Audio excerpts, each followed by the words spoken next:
Assalamualaikum warahmatullahi wabarakatuh. Berjumpa kembali dengan saya Novendi.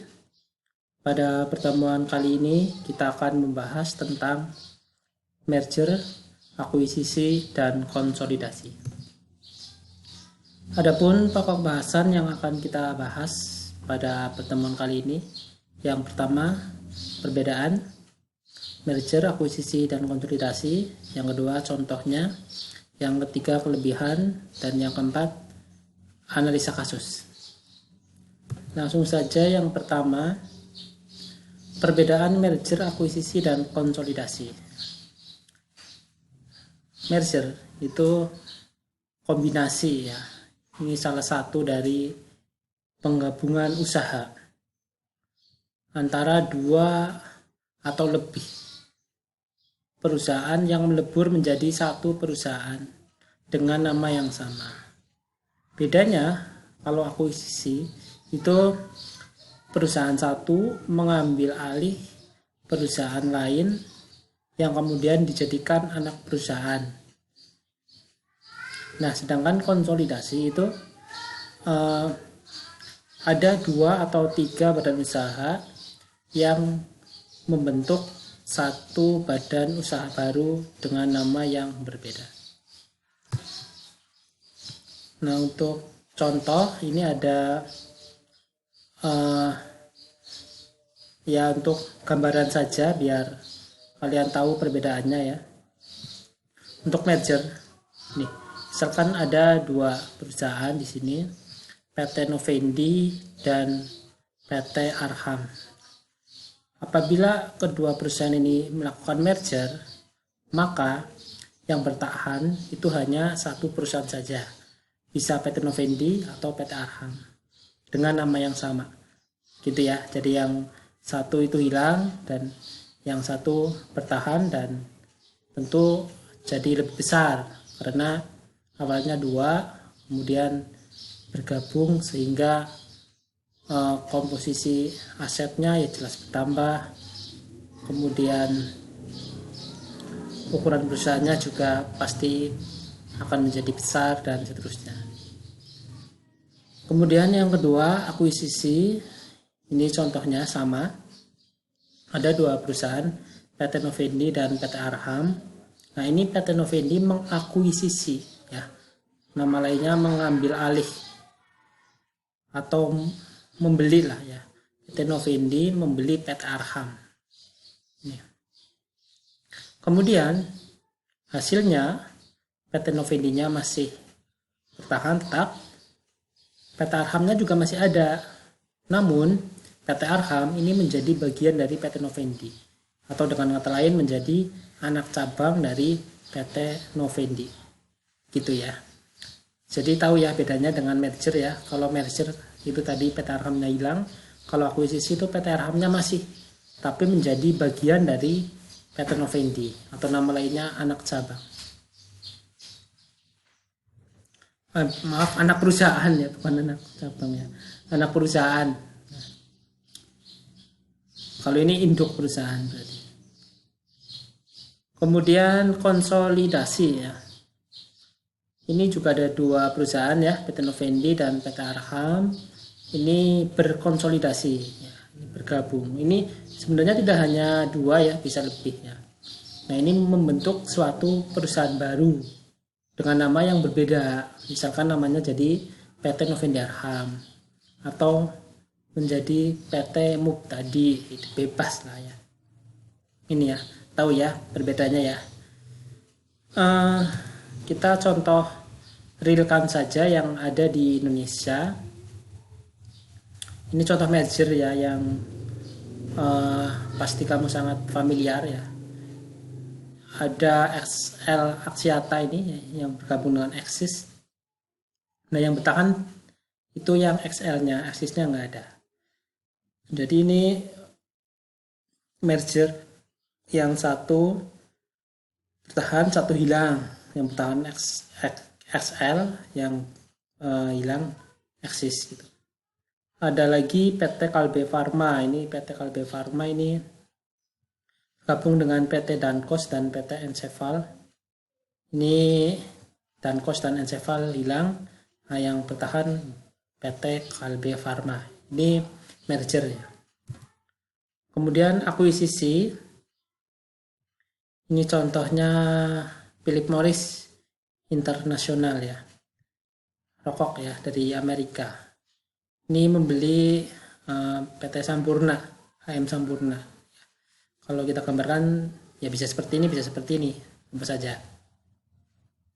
Jadi akuisisi biasanya didahului dengan merger karena akuisisi merupakan salah satu jenis merger.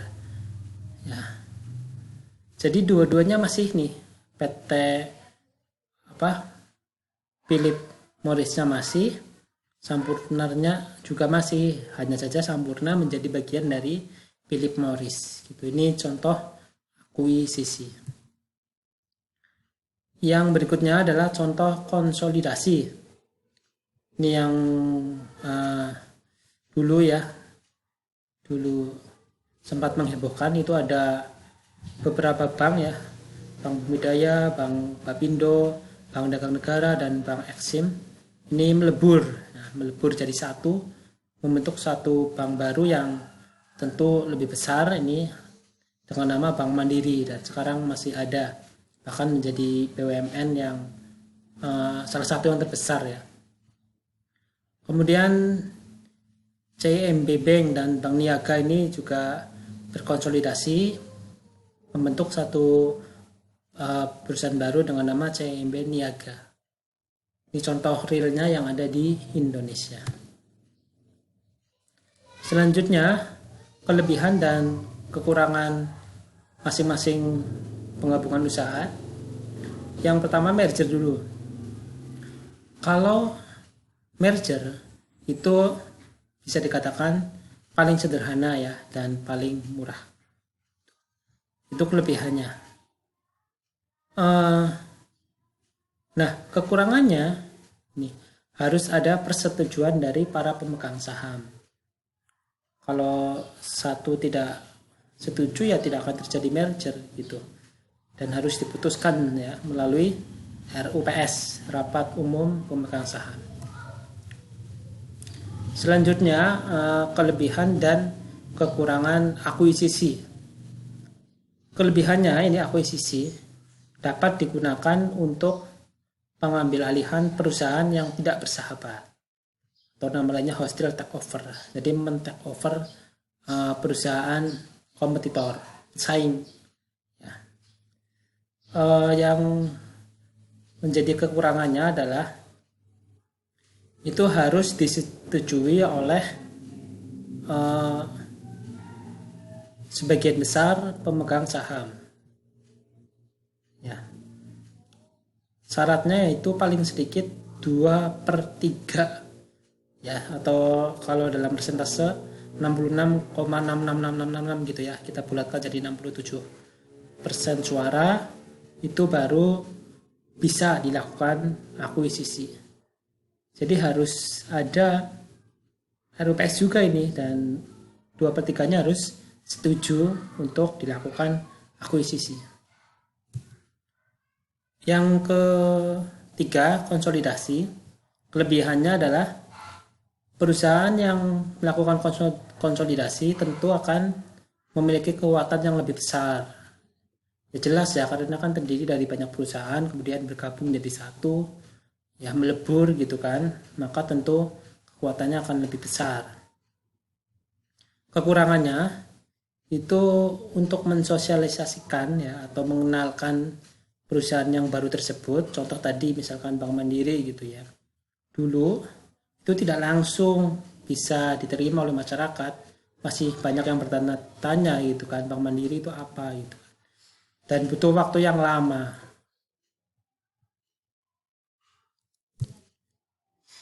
Selanjutnya ya, jadi untuk analisa kasus ya, kita tidak hitung-hitungan ya, cukup menganalisa saja. Ini saya ambilkan salah satu kasus dari PT Kalbe Farma ya. Ini saya ambil dari buku ya, judulnya Merger dan Akuisisi. Itu akan saya share ke kalian. Itu itu banyak kasus-kasus, tidak hanya di Indonesia tapi di luar negeri juga itu banyak kasus merger dan akuisisi, ada yang berhasil, ada yang tidak, itu nanti bisa dibaca. Ya jangan eman sama kuota ya kalau untuk ilmu. Lihat MB-nya besar ya, misalkan 20 MB itu takut dulu gitu ya.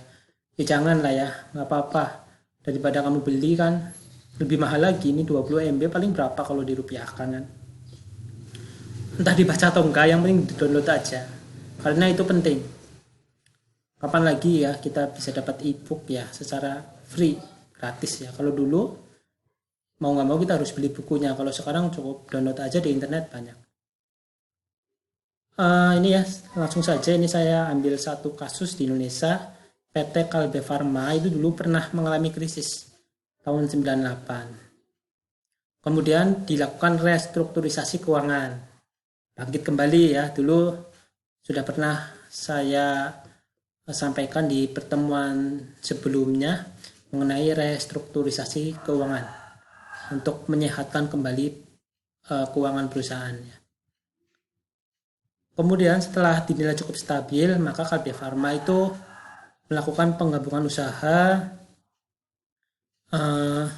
untuk meningkatkan daya saing. Nah, sehingga pada tepatnya ini tanggal 16 Desember 2005, PT Kalbe Farma resmi mengumumkan merger dengan Danfoss dan Enseval. Nah, ada beberapa faktor yang menjadi keberhasilan Kalbe Farma melakukan merger ya. Yang pertama adalah kejelian dalam melihat peluang. Yang kedua, merger merupakan batu loncatan dari Kalbe untuk meluaskan pangsa pasar ke luar negeri.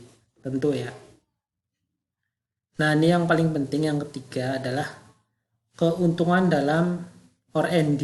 Ya, saya sering bilang research and development gitu. Penelitian dan pengembangan.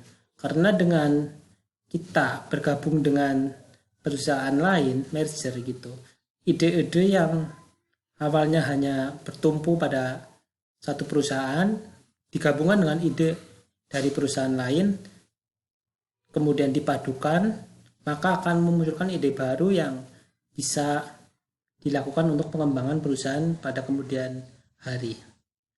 Dan ini tentu lebih penting dan menguntungkan daripada berkompetisi saling menjatuhkan gitu ya. Jadi saling mendukung untuk membuat satu terobosan, misalkan bikin obat yang apa contohnya ya, saya bukan bidang farmasi jadi tidak tahu ya, misalkan bikin obat yang agar tidak lapar gitu ya, obat lapar tapi bukan nasi, obat ya, makan satu pil kenyang selama seminggu, nah gitu kan pasti laku itu ya. Tapi mungkin nggak ya? Ya itu enggak, itu bercanda ya. Tapi kalau ada itu akan menjadi suatu temuan yang luar biasa ya. Tapi yang kasihan nanti para petani ya.